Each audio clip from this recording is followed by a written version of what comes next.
presidente Jair Bolsonaro divulgou pelas redes sociais uma imagem do exame feito pelo seu médico cirurgião, Dr. Antônio Luiz de Vasconcelos Macedo, que voltou de férias para avaliar a necessidade de uma nova cirurgia.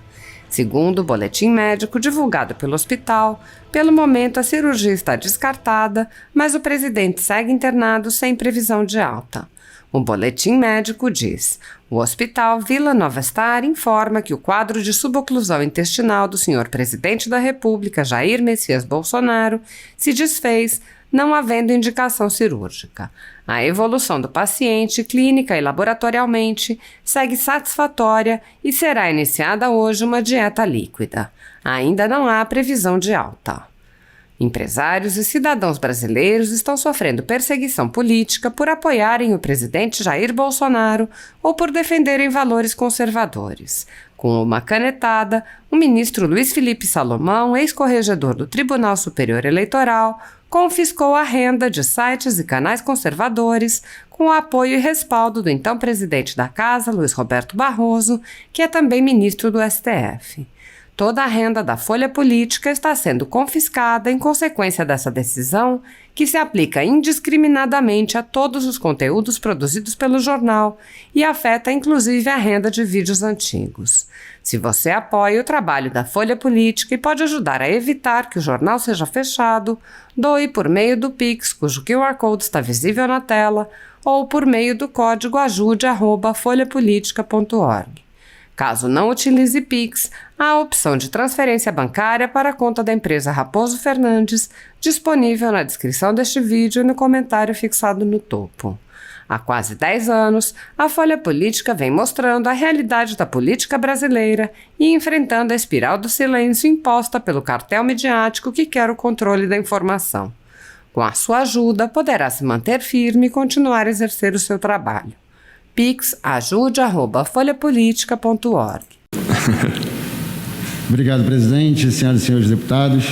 Bom, na manhã de hoje, tivemos aqui uma sessão em homenagem ao agora findando o seu mandato de presidente do STF, presidente ministro Dias Toffoli. Uma homenagem que foi dita aqui pelo presidente da Câmara, que ela atendia um pleito de todos os parlamentares.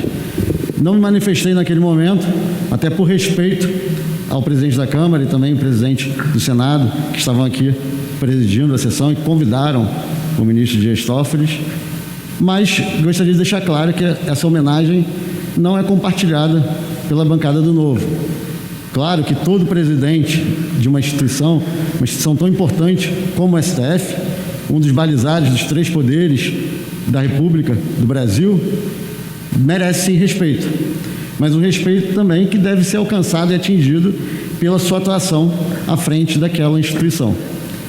Por isso, podemos aqui traçar várias críticas e comentários, até mesmo a presença do próprio ministro como ministro do STF, desde sua indicação como ministro pelo então presidente da República, Luiz Inácio Lula da Silva, muito contestada, inclusive pelo fato do contestado saber jurídico, que deveria ser um dos elementos, um dos pontos chaves para ser nomeado ministro do STF. Um advogado, bacharel em Direito, que não conseguiu ser juiz nos concursos que tentou fazer, mas que alcançou a Suprema Corte do Brasil pela indicação política. Indicação política que não foi contestada ou rejeitada, pelo menos, pela comissão aqui do Senado, que deveria ter como prerrogativa justamente contestar decisões como essa. Mas desde 1800 e alguma coisa, que eu não me recordo agora, não temos nenhum ministro do STF que foi rejeitado por essa comissão. Ou seja, mais um ato pro forma com simbolismo político que não cumpre com a sua função. Mas sem falar apenas do ministro Dias Toffoli, porque o tema hoje é principalmente o presidente Dias Toffoli, a sua atuação como presidente à frente do STF, ela é muito questionável. A começar por inquéritos, como, por exemplo, o inquérito da fake news, que discordamos desde o seu princípio, independente de quem foi atingido por ele, mas pela forma como ele foi instalado, em que a própria corte era a autora juíza e também vítima, teoricamente, do próprio inquérito. Como também outras questões que a sociedade hoje cobra veementemente de todos nós, agentes públicos, nós aqui na Câmara, os senadores, o Executivo, e que agora, finalmente, o Executivo entregou aqui uma reforma administrativa que pretende acabar, ou pelo menos resolver parte dos privilégios que diversos servidores têm, mas que até agora o Legislativo, o Judiciário, desculpa, e em especial a Suprema Corte, que ela não só é exemplo e referência no que deveria ser o Judiciário, mas ela que define, principalmente, diversos pontos ligados à magistratura, e eles são exemplos ao contrário, como recentemente aprovado pelo próprio presidente Dias Toffoli, aumento não, mas sem a possibilidade deles obterem dividendos extras por conta da sua atividade. Enquanto a gente precisa de ajuste fiscal, enquanto precisamos dar o exemplo e reduzir, sim, aquilo que são os penduricalhos, o extrateto, inclusive sempre pleiteamos aqui nessa casa a votação do projeto que consegue garantir que ninguém vai receber acima do teto, o Judiciário vai no sentido contrário, dar cada vez mais benefícios aos seus membros, à sua corte. E isso foi também na presidência do então deputado, ex-deputado do PT, deputado não, advogado do PT, ex-advogado do PT, ex-advogado que foi indicado no momento do mensalão, com dúvidas até hoje colocadas por todos nós, qual era o objetivo da sua indicação. Mais uma vez, já que meu tempo já encerrou, peço aqui uma extensão aí de 1 minuto, presidente, temos aqui sim muito respeito à Suprema Corte. Defendemos sempre que os 3 poderes trabalhem de forma harmônica e vamos sempre defender isso. Mas esperamos também que os membros dos 3 poderes sejam respeitosos com a sua função, sejam respeitosos com aquilo que é seu papel primordial.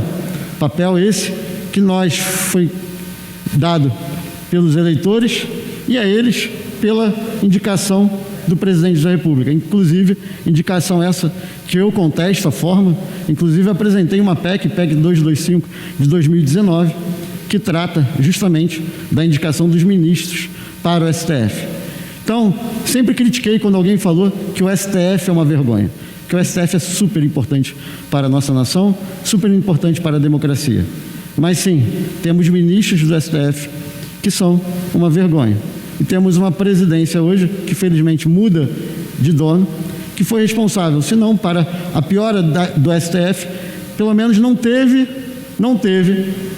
a capacidade de entender qual é o papel do STF, principalmente agora, no ano de 2020, 2019, e não teve a capacidade de mudar o STF para aquilo que estamos tentando mudar na política brasileira, com muita dificuldade, mas estamos tentando. Por isso, não homenageamos o ministro, o presidente Dias Toffoli. Podemos sim, mais uma vez, dar a nossa importância à instituição e vamos sempre respeitá-la e jamais vamos confrontar a instituição porque ela é fundamental para a democracia brasileira, mas esperamos e fazemos aqui o apelo que o próximo presidente do STF haja conforme aquilo que toda a sociedade brasileira espera, com rigor nas contas públicas, acabando com privilégios e penduricalhos que todos os juízes, ministros, todo o judiciário hoje tem e que a sociedade não aguenta mais, e também sem militância, sem usar o judiciário como forma de fazer ativismo político. Não é papel do judiciário fazer isso, não é isso que foi encabido ao judiciário pela Constituição e não é isso que a população brasileira espera do judiciário. Gostaria eu que o judiciário, principalmente os ministros, não fossem figuras públicas, não tivessem contas no Twitter, nas redes sociais e que decidissem baseado em técnica, em fatos e dados e não por ativismo político, que é o que hoje também é muito feito e rege boa parte das decisões do judiciário. Então, obrigado, presidente. Obrigado a todos e espero aqui, mais uma vez, desejo muito boa sorte ao futuro presidente do STF, que ele haja como a população e a sociedade brasileira espera dele. Muito obrigado.